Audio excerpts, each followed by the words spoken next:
네, 함께 기도하겠습니다. 할렐루야. 사랑과 은혜가 충만하신 좋으신 하나님 참 감사합니다. 오늘 귀하고 복된 하루 허락하시고 하루 종일 주님과 함께 동행하며 주님의 말씀대로 살아가다가 하루를 마무리하는 이 수요일 저녁 시간에 하나님을 예배하기 위해서 이 자리에 모이게 하시니 참 감사합니다.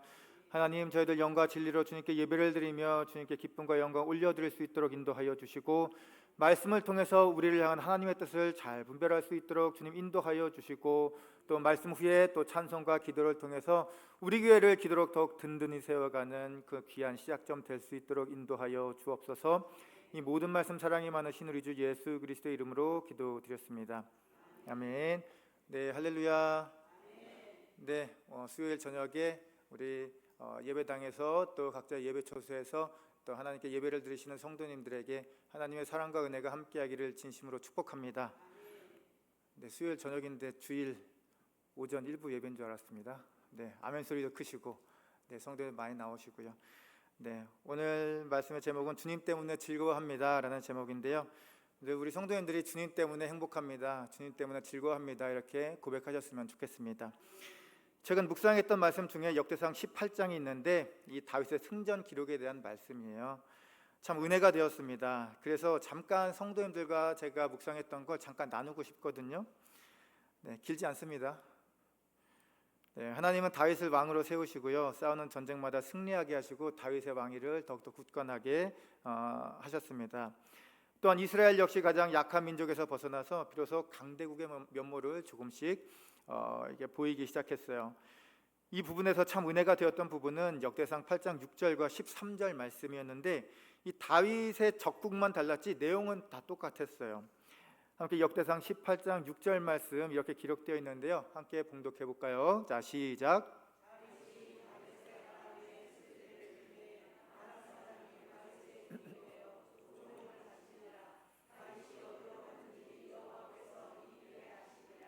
아멘.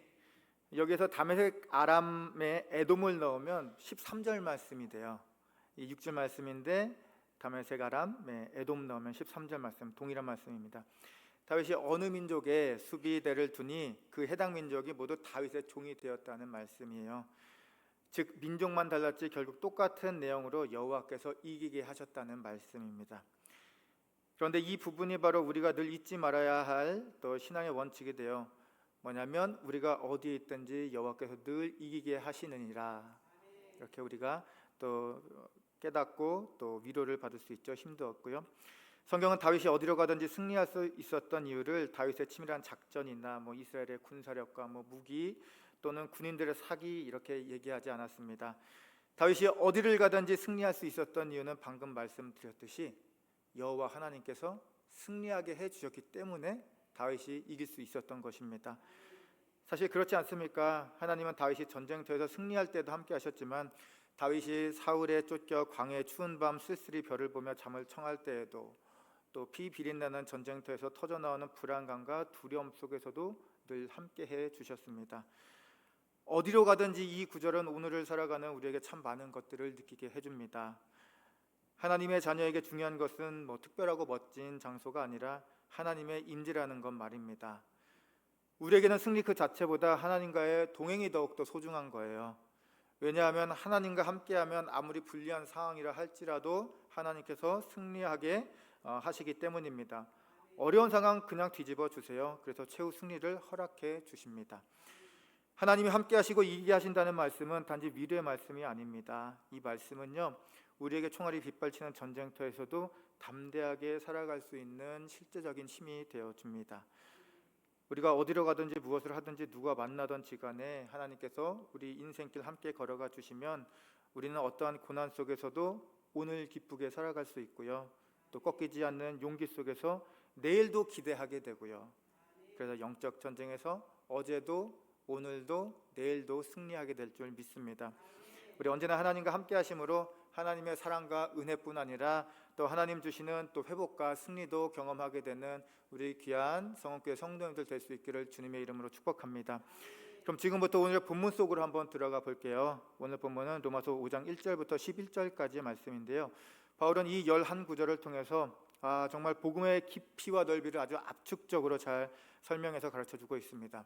또한 믿음으로 의롭다함을 얻은 우리에게 하나님의 허락하신 평화와 사랑, 그리고 영광에 이르는 소망에 대해서 아주 명확하게 증거해주고 있습니다. 이 말씀은 마치 겨울의 끝자락에서 우리가 보게 되는 막 봄의 햇살처럼 힘겹게 하루하루 살아가는 우리 현대 21세기를 살아가는 우리 그리스도인들에게 한 줄기 위로 확신으로 우리 영혼을 아주 소생시켜 주는데요. 본문 1절 말씀 봉독해 볼까요? 본문 1절입니다. 시작.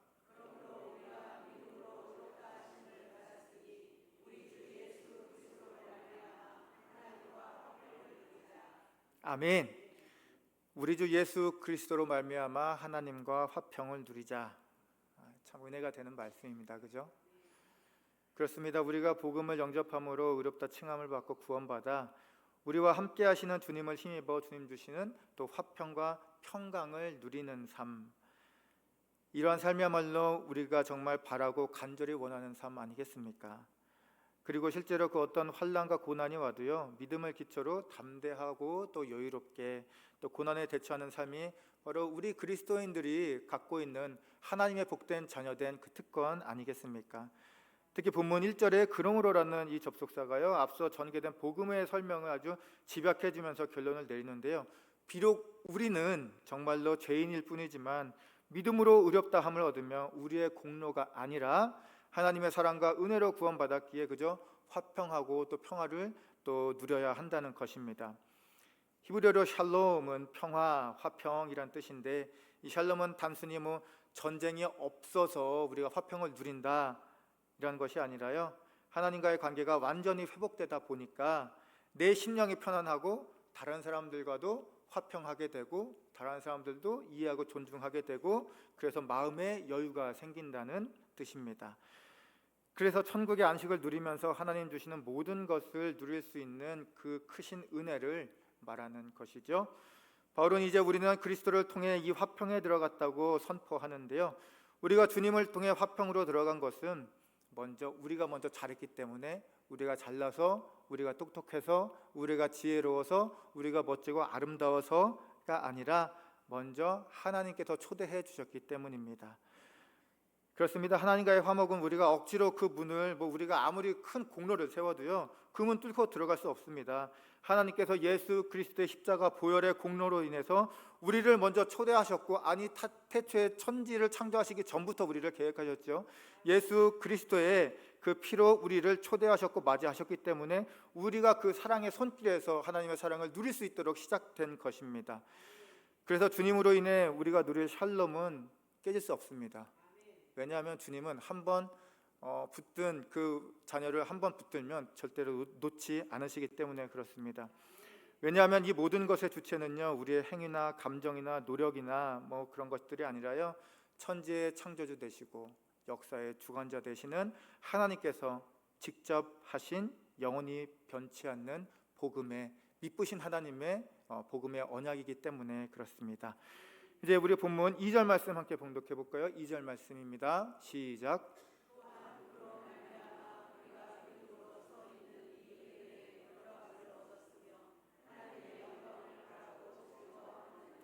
아멘.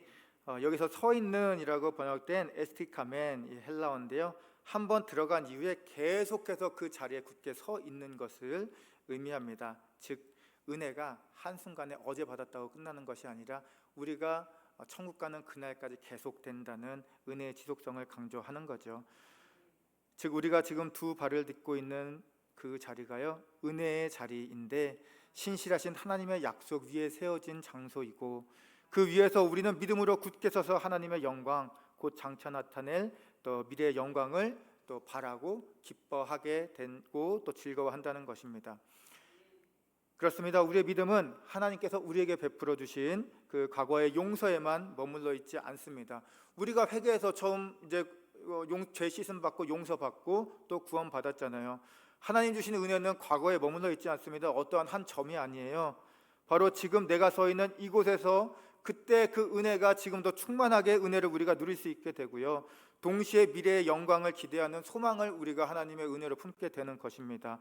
왜냐하면 어제도 신실하게 인도해 주시고 오늘도 신실하고 주님의 사랑으로 보호해 주시니까 내일에 대한 소망이 더욱더 커져가는 거예요. 그래서 복음은 우리 삶의 특정한 한 부분, 며칠 전에 구원파가 그렇게 얘기하죠. 구원 언제 받았죠? 구원 언제 받았던 것도 중요합니다. 그런데 그것보다 더욱더 중요한 것은 믿음 복음은요, 어떠한 점이 아니라 우리의 모든 시간을 통전적으로 연결하는 은혜의 선이 된다는 말씀입니다.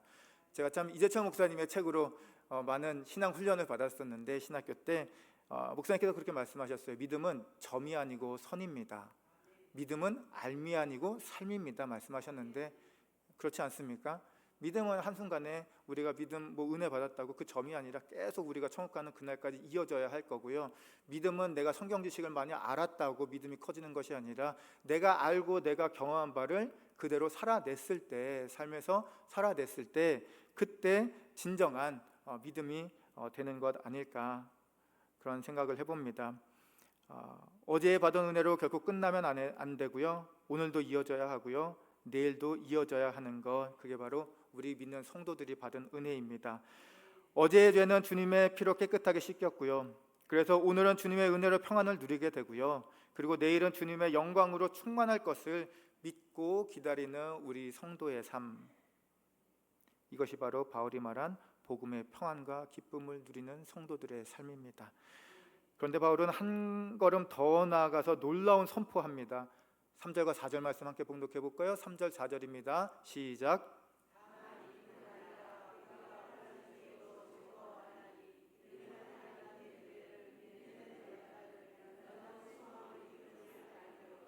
아멘. 제가 좋아하는 성경 구절 중에 또 하나입니다.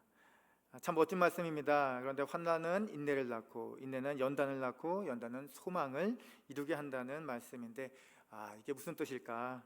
아니, 어떻게 환난과 고난이 소망으로 연결된단 말입니까? 세상 사람들은 그렇게 생각하죠. 환난과 또 고난은요, 소망이 아니라 절망입니다. 낙심이죠. 어떻게 소망이 됩니까? 이렇게 이야기할 거예요. 왜냐하면 보통 고난은 피하고 싶잖아요. 그런데 그럼에도 불구하고 바울은 그것을 즐거워하라고 말하고 있습니다. 바울은 환난을 통해서 쓰러지지 않는 것을 넘어서 즐거워하라고, 그냥 넘어지는 것으로는 불충분해요. 넘어지는 것, 그거 넘어서서 즐거워하라고 이야기를 합니다. 어쩌면 바울의 권면이 우리에게는 좀 무리인 것처럼 보이기도 해요. 그렇다면 바울은 어떻게 이렇게 어려운 권면을 우리에게 하는 것일까? 로마의 성도들에게 한 것일까? 그 이유는 그는 하나님께서 허락하신 환난을 결코 헛되지 않다는 것을 알고 있었기 때문입니다. 하나님 주시는 환난은 결코 헛된 것 없어요. 사람은 고통과 고난을 통해 성장하고 성숙하게 됩니다. 저도 제 인생을 반추해 보면 참 그런 것 같은데, C.S. 루이스가 이렇게 말했습니다. 하나님은 평상시에는 양심을 통해서 말씀을 하시고요, 고난 중에 소리치신대요. 평상시에는 양심을 통해서 말씀 조용히 하시는데 고난 중에서는 크게 소리치신다고 합니다. 이 말씀이 말하고자 하는 바가 무엇일까? 하나님은 고통과 고난을 통해서 우리에게 하나님과 하나님의 뜻과 섭리를 더욱더 크게 우리가 잘 깨달을 수 있도록 더 크게 말씀해 주신다는 겁니다. 사실 우리는 등 따뜻하고 편안할 때, 무엇인가 또 잘 안 되고 잘 안 풀릴 때, 우리가 편안할 때는 하나님 잘 안 찾잖아요. 잘 안 되고 잘 안 풀릴 때, 혹은 무언가 간절한 바람이 생길 때, 그때 하나님 찾고 무릎으로 나아갑니다. 그렇습니다. 우리는 고난 가운데 하나님을 더욱 찾게 되는데, 그때 하나님이 우리를 만나 주시죠. 하나님은 당신의 뜻을 더욱 분명하게 말씀해 주시고요, 우리는 주어진 하나님의 약속의 말씀을 붙들며 인내할 수 있는 겁니다. 그래서 고난과 환난은 하나님을 더욱더, 세상 사람들은 이해하지 못할 거예요. 아니, 고난과 환난 가운데 어떻게 하나님을 더욱 잘 친밀하게 경험할 수 있단 말입니까? 그런데 우리는 이렇게 고백할 수 있죠. 환난은 인내는 연단은 소망을 이루게 해줍니다. 우리는 이렇게 고백할 수 있습니다. 그래서 고난과 환난은 하나님을 더 자주 보게 될 수 있는 기회가 되고요, 따라서 하나님과 더욱 깊은 교제를 할 수 있는 시간이 되기도 하는 겁니다. 또한 하나님의 언약이 이루어질 것을 믿으며 기다리는 인내 과정은 사실 어렵고 또 힘겨운 연단의 과정 맞습니다. 근데 결국 이 연단의 과정을 거치면 순도 99%의 99.9%죠. 순금이 되기 때문에 우리는 앞으로 더욱 성장하고 성숙할 자신을 기대하면서 마침내 소망도 품을 수 있게 되는 겁니다. 환난은 인내하는 그 과정이요, 내 자신을 치고 또 깎는 연단의 과정이지만요, 결국 그 연단의 과정을 통해서 우리는 더욱 큰 소망을 얻게 될 수 있습니다. 다윗의 시편 중에 이런 고백이 있거든요. 내가 누워 자고 깨었으니 여호와께서 나를 붙드심이로다. 천만인이 나를 에워싸 침친다 하여도 나는 두려워하지 아니하리로다. 아멘. 이 사람들이 다윗 보면서 막 기가 막혀서 얘기합니다. 야 다윗, 너를 죽이려고 하는 사람들이 1000명이야, 10,000명이야, 10,000,000명이야, 이렇게 많이 돼. 근데 너 이 상황에서 잠이 와? 그때 다윗은 이야기합니다. 아니, 하나님이 지키시는데 10,000,000명이면 어때? 나는 잠자러 갈래. 안녕. 그리고 잠서 깨서 또 하나님 찾고. 여러분, 다윗과 같은 고백이 또 우리 성도님들의 고백이 되면 참 좋을 것 같습니다.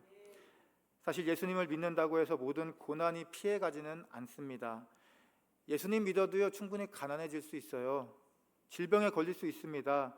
슬픈 일도 충분히 당할 수 있습니다. 억울한 일도 당할 수 있어요. 하지만 하나님이 주시려는 것은 우리를 죽이시려는 것이 아니라 우리를 더욱더 강하게 하셔서 더 굳건히 살아가게 하시고 또 그렇게 살기를 바라시기 때문에 우리가 더욱 연단될 수 있도록 99.9%, 100% 순금이 될 수 있도록 하는 훈련입니다. 이 사실을 우리가 꼭 기억하셨으면 좋겠습니다. 그래서 우리는 모든 것을 가능하게 하시는 주님의 능력과 사랑 안에서 환난 중에서도 소망을 품을 수 있게 되는 겁니다. 우리가 하나님을 온전히 신뢰할 때 환난 당해도 겁먹지 않고 도리어 즐거워할 수 있습니다. 그래서 믿음 때문에 환난을 버티는 인내가 생기게 되죠. 그리고 마침내 인내의 과정 속에서 이러한 소망이 생깁니다. 이 환난을 통해 하나님은 나를 더욱더 성숙시킬 거야. 이 환난을 통해서 내 믿음 더 강해질 거야. 내가 어제는 7번 넘어졌는데 오늘 8번 일어났거든. 내일은 23번 넘어져도 24번 일어날 수 있어. 우리가 이렇게 소망을 품을 수 있게 되는 거 아닙니까? 그래서 환난은 인내를, 인내는 연단을, 연단은 소망을 이루게 하는 것입니다. 그래서 우리는 믿는 성도들은요, 환난 중에서도 낙심하지 않고 오히려 기뻐하며 평안과 화평을 누릴 수 있게 되는 겁니다. 아니, 내 뒤에 든든한 아버지가 계시는데 뭐가 그렇게 걱정이겠어요? 내가 어떻게 요동하겠습니까? 라는 믿음으로 환난 중에도 즐거워하면서 또 소망을 가질 수 있게 되는 것입니다. 2살짜리 아이가 있습니다. 그 아이가 먼저 배운 말은 뭘까요? 아이가 처음에 뭘 배우죠? 엄마, 아빠. 서양도 똑같더라고요. 마마, 파파, 엄마, 아빠입니다. 첫 번째 배운 말 엄마, 두 번째 배운 말 아빠, 세 번째로 배운 말이 100원이었습니다.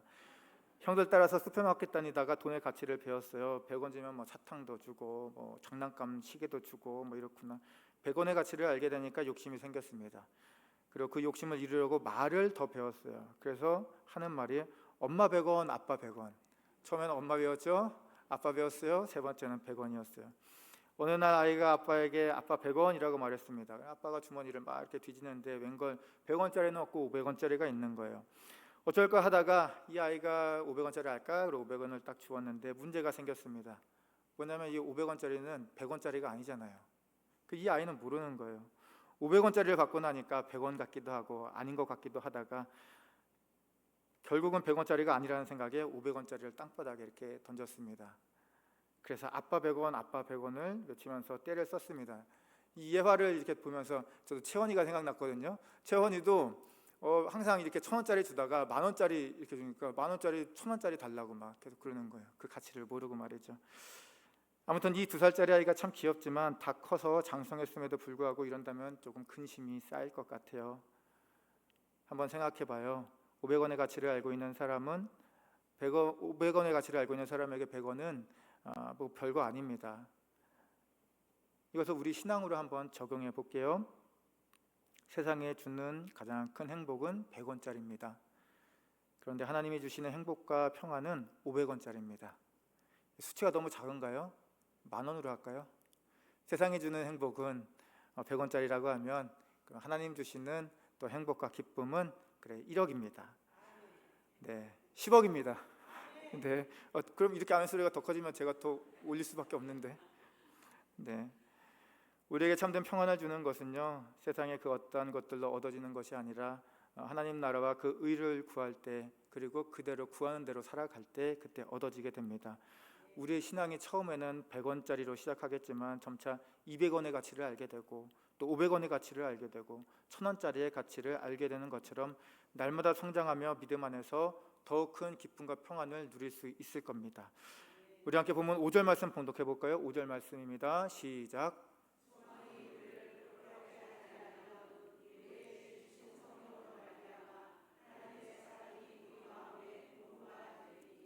아멘. 바울이 4절에서 언급한 그 소망은 막연한 기대가 아니라 확실한 약속 위에서 변치 않는 하나님의 사랑 안에서 세워진 기다림입니다. 그렇기 때문에 본문 5절은 단순히 정서적으로 우리를 위로하는 그 위로의 메시지가 아니라 실제로 또 성령님께서 우리 마음에 하나님의 사랑을 부으셨다는 그런 멋진 담대한 선포입니다. 그렇습니다. 성령님은 하나님의 사랑을 우리 마음에 한 방울 두 방울 이렇게 째째하게 떨어뜨리시는 분이 아니라 홍수처럼 밀려드는 은혜의 강물을 막 넘치도록 부어 주십니다.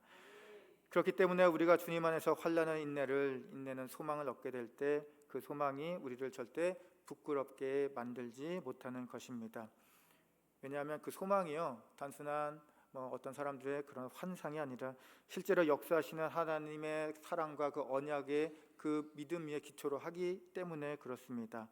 하나님의 사랑은 어느 날 잠시 스쳐간 감정 아닙니다. 우리가 선할 때에만 찾아오는 조건부 애정도 아니에요. 하나님의 사랑은 성령을 직접 우리 마음 깊숙이 부어진 하나님의 존재와 같은 임마누엘 하나님의 영원하신 사랑이 우리에게 임하는 것입니다.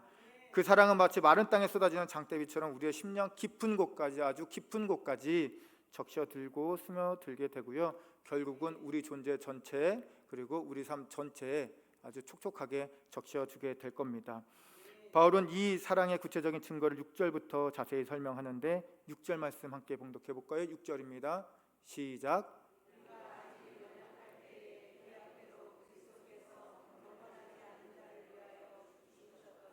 아멘.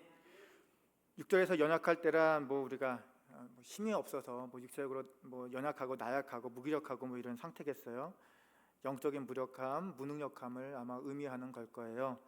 즉 우리는 하나님의 뜻을 따를 수도 없고 그분께 나아갈 힘도 없는 상태였을 때, 아무 소망도 없고 정말 절망인 그 상태로 가득했을 때, 바로 그때 하나님께서 주님을 통해 우리를 찾아오셔서 우리의 죄값을 대신 지시고 십자가에서 먼저 죽으셨습니다.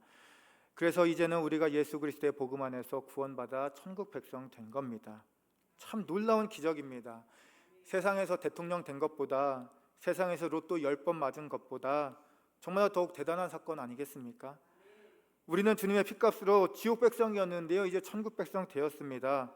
죄의 종로를 타던 그러한 노예였어요. 죄의 노예였습니다. 그런데 이제 복음으로 새롭게 새로운 피조물이 되어서요, 정말로 주님의 은혜 가운데 복된 삶을 살아갈 수 있게 되었습니다.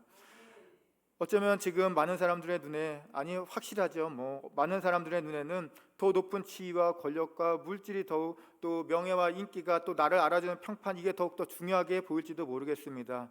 그런데 모든 사람들이 죽고 나면 깨닫게 되지 않을까. 이 세상 무엇보다도 내가 살아 생전에 주님을 믿고 하나님을 내 아버지라 고백하며 살았던 것이 정말로 큰 축복이었구나 라고 생각하지 않겠습니까? 나 잘났다고 살았던 사람들도 결국 하나님 심판대 앞에 서게 되거든요. 한쪽은 천국이고 한쪽은 지옥입니다. 그 순간 다다랐을 때 아마 모든 사람들이 깨달을 거예요. 하나님 믿을 걸, 그리고 하나님 믿었던 것이 내 삶에 있어서 가장 축복이었구나. 물론 많은 사람들이 지금 세상에서 살기 위해서 많이 노력하고요, 피땀 흘리고 억울해도 참고 돈 벌기 위해서 또 돈이 더 중요하다고 생각하겠지만, 그런데 전 물질적 가치 굉장히 중요하다고 생각합니다. 중요하지 않은 것 아니에요. 그런데 문제는 그 물질적 가치가 하나님보다 더욱 높아질 때, 그때 문제가 생깁니다. 우리는 인간 일생에서 구원이라는 가장 큰 선물을 받은 하나님의 자녀라는 사실을 우리가 꼭 기억하며 살아가야 합니다.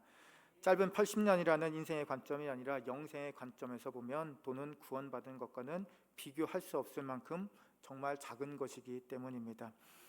그러니 날마다 이제는 변화된 우리의 모습과 천국 소망 가운데 구원받은 자로서 항상 하나님 말씀하시잖아요. 담대하라, 두려워하지 말라, 평안과 기쁨을 누리라, 이렇게 말씀하시는데 이 모든 것들 누리심으로 때로는 환난도 자신 있게 자랑하면서 주님의 이름을 선포하며 살아가시기를 축복합니다. 환난 가운데 주님 자랑하는 삶이야말로 정말로 하나님 기뻐하는 삶이고 위대한 신앙인의 모습 아닐까. 이제 우리 함께 본문 7절 8절 말씀 봉독해 볼까요? 7절 8절입니다. 시작.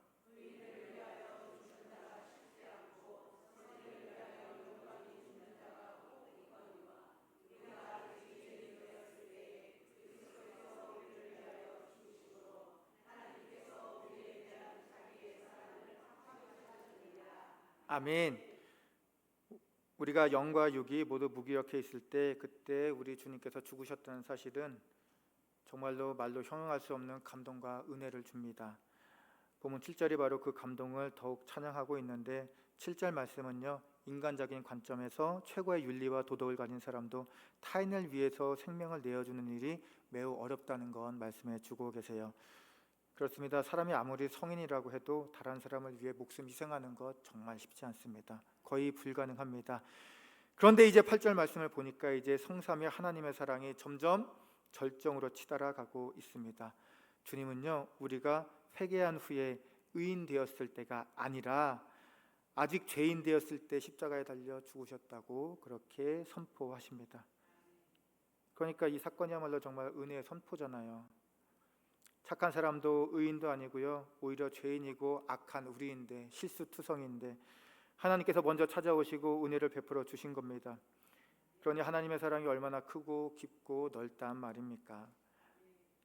하나님의 사랑은 절대로요, 조건과 자격을 전제로 두지 않습니다. 하나님의 사랑은 하나님의 일방적인 은혜로서 우리가 상상치도 못하는, 아니 우리의 상상을 항상 뛰어넘어 주시죠.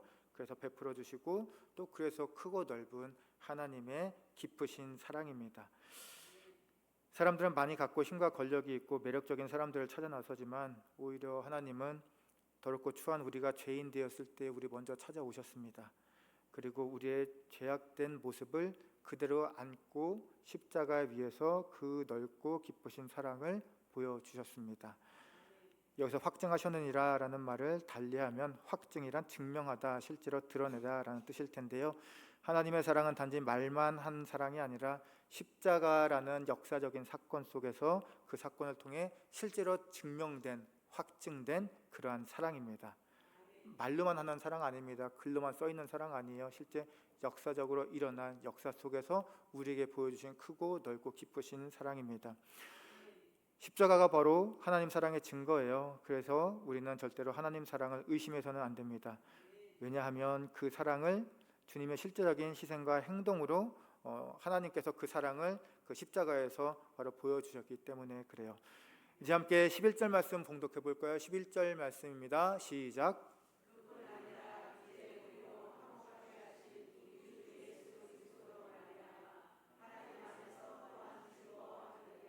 아멘.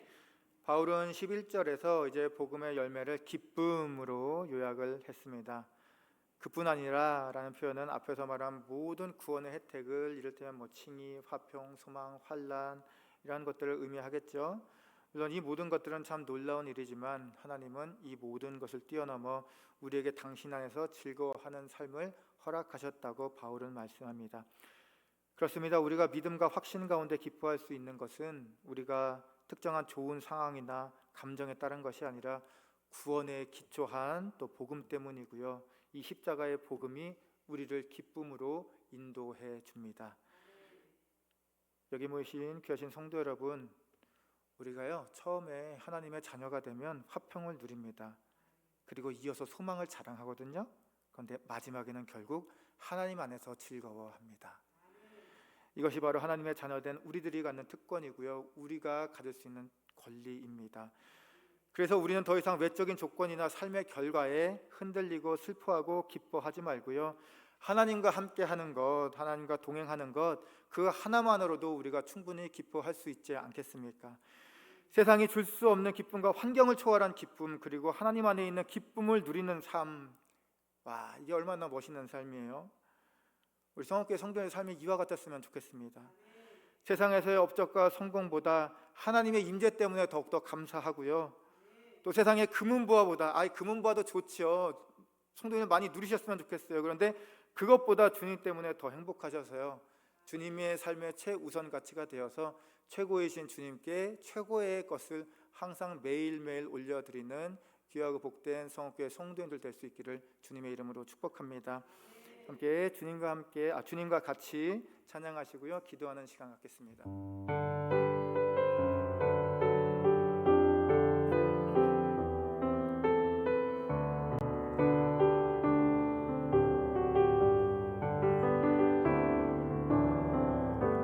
주님과 같이 내 마음 만지는 분은 없네. 오랜 세월 찾아 날 알았네. 내게 주밖에. 우리 다시 한번 고백해 볼까요? 주님과 같이.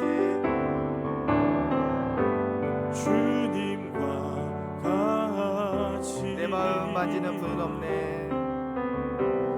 내 마음 만지는 분은 없네. 아멘. 오랜 세월 찾아 난 알았네.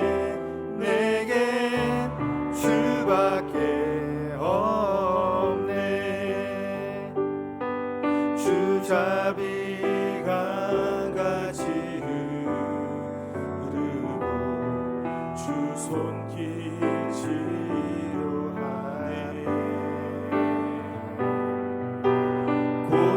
고통받는 자녀 부르시니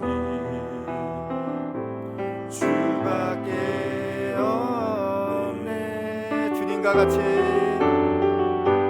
주님과 같이 내 마음 만지는 분은 없네. 아멘. 오랜 세월 찾아 난 알았네. 내게 다시 한번 고백합니다. 주님과 같이 내 마음 만지는 분은 없네. 주님과 같이 내 마음 만지는 분은 없네. 오랜 세월 찾아 난 알았네. 내게 주밖에. 마지막으로 한 번 더 고백하겠습니다. 주님과 같이. 아멘. 내 마음 만지는 분은 없네. 내 마음 만지는 분은 없네. 아멘. 오랜 세월 찾아 난 알았네. 내게 주밖에 없네. 아멘. 함께 기도했으면 좋겠습니다. 하나님, 우리 삶에 주님밖에 없습니다. 내가 주님 때문에 즐거워하고 기뻐하고 행복하려고 합니다.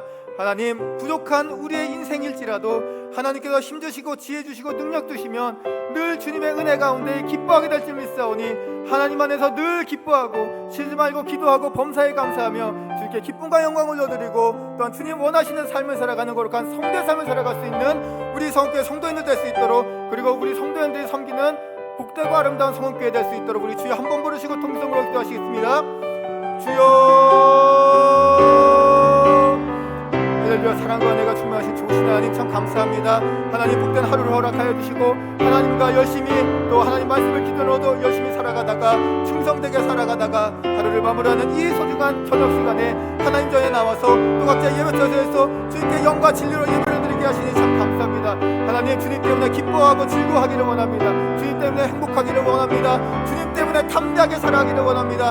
나를 쓰러뜨리려고 또 하나님과 나를 하나님 어디 짓누르는 그 악업과 하나님 아버지 그 고통과 슬픔과 분노 속에서도 언제나 하나님께서 우리를 지켜주시고 보호하여 주시고 눈동자처럼 지켜주시는 그 하나님의 사랑과 은혜와 보호하심과 인도하심을 저희가 믿고 나아가며 살아가는 하나님, 그래서 언제나 주님의 은혜로 날마다 기쁘고 행복하고 평안한 삶을 누리는 우리 하나님이 될 수 있도록 주님께서 인도하여 주시고 역사하여 주옵소서. 우리는 부족하고 모자라고 연약합니다. 넘어지기 쉽습니다. 항상 실수투성입니다. 하지만 그럼에도 불구하고 하나님의 은사와 부르심에는 후회하심이 없다고 주님 고백하셨으니 하나님, 언제나 우리가 주님의 은혜로 주님의 능력을 하나님의 힘입어 언제나 하나님 아버지 담대하게 하나님 아버지 언제나 소망을 품고 살아가는 하나님 인도하여 주시고 주님께서 인도하고 역사하시는 그 길을 한 걸음 한 걸음 담대함으로 한 걸음 한 걸음 걸어갈 수 있도록 아버지 주님께서 역사하시고 인도하여 주옵소서. 하나님, 우리 성도님들이 먼저 믿음의 굳건한 반석이 예수 그리스도 죽슬러 또 오는 하나님 그 믿음의 굳건한 반석이 얹어 있어서 우리 교회를 더욱 사랑으로 세워주기를 원합니다. 사랑으로 하나 되기를 원합니다. 하나님의 말씀과 하나님의 정의와 하나님의 공의가 또 더욱으로 하나님의 은혜가 이곳에 폭포수처럼 넘치기를 간절히 소망하오니 아버지의 역사에 적고 인도하여 주셔서 기도가 회복되고 말씀이 회복되고 예배가 회복되고 하나님의 은혜가 회복되는, 그래서 하나님 아버지 삶의 간증이 예배당 이곳저곳에서 터져나오는 놀라운 역사를 일어날 수 있도록 인도하여 주시고 또 하나의 세계 선교와 또 지역사회 복음화를 위해서도 더 크고 귀하게 쓰임받는 성교회 될 수 있도록 아버지는 인도하여 주옵소서. 모든 것들을 주님 손에 올려놓사오니 아버지는 인도하여 주시고 역사하여 주옵소서. 주님 한 분만으로 만족합니다. 주님 때문에 기뻐합니다. 주님 때문에 즐거워합니다. 하나님 아버지 부족한 저희들의 인생길이지만 하나님께서 힘주시고 능력 주시고 지혜 주시고 없던 길도 만들어주시고 고국도 굳게 하시고 닫힌 문도 열어주시면 언제나 승리하는 삶, 복된 삶을 살아가게 될 줄 믿사오니 아버지는 인도하여 주시고 역사하여 주옵소서. 내 모든 삶을 주님께 드립니다. 할렐루야. 하나님 찬송합니다. 아멘. 신중하고 믿음으로 나아갑니다. 아버지 인도하여 주시고 역사하여 주옵소서. 주님께 내보는 삶을 올려드리오니 아버지 하나님 인도하여 주옵소서. 할렐루야. 사랑과 은혜가 충만하신 좋으신 하나님 참 감사합니다. 언제나 우리가 주님 때문에 기뻐하기를 원합니다. 이 세상을 바라보면 정말 슬프고 더 메말라지고 고통 가운데 있는 사람들 참 많지만 때로는 우리를 또 죄로 또 올가매는 많은 시련과 어려움 때문에 고통 가운데 있지만 하나님, 그럼에도 불구하고 언제나 소망 가운데 또 믿음 가운데 온전히 주님만 바라보게 하시고, 그래서 주님 때문에 화평하고 평안을 누리고 한 걸음 더 나아가 주님 때문에 즐거워할 수 있도록 인도하여 주옵소서. 이 모든 말씀 사랑이 많으신 우리 주 예수 그리스도의 이름으로 기도드렸습니다. 아멘.